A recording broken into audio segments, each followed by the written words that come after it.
What if the smallest heart of genuine appreciation could not only transform your relationships, but also your own happiness? Stay with me. This is what I mean. You all know that for those phase of building my identity, I'm reading how to win friends and influence people. So in this video, I'm going to be sharing the exact principles I've learned. Mind you, I'm still reading, I'm not done reading. So the exact principle I've learned, then how I implemented them, and the result I got from implementing it. I will be glad if you can stay with me until the end of this video. So the first principle is that do not criticize people. So there was this issue that came up amongst my friends, my departmental friends. So the issue came up and it affected all of us. We even planned a date and it doesn't work out, blah blah blah. And I was so furious on that day that as I was typing on the group, like I was like, you people, like I'm criticizing those two people. I'm putting the whole blame on those two people that are beefing each other or whatever.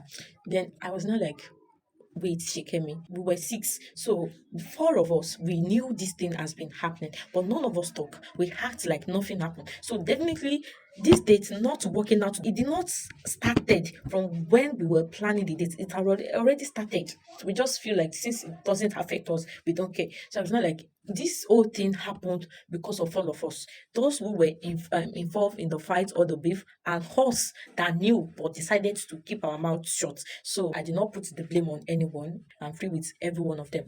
And that is how I implemented it. And the result is that after that day, we did not get to do the date anymore. But I'm still cool with all of my friends circle.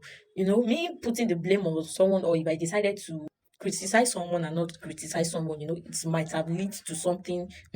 But thank God for this book. Another principle I learned in that book is appreciating people. And since then, even before them, I've been appreciating people. But I now, like, I speed up my game.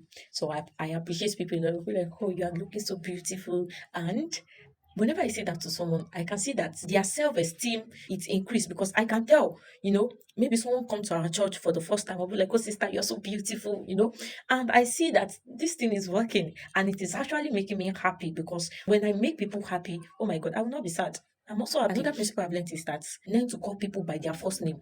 If you want something from someone and you call them by their first name, according to that book, it will give them more dopamine rush or whatever. Especially if you just met for a few times and the next time you are meeting them, you call them by their name. Like they'll be like, wow, so I'm this important for you to remember my name. You understand? And I've done that actually. What that person actually did after that, it amazes me. I mentioned three principles and how I implemented it. Trust me, there are more, but this video is getting longer. So see you on my next one.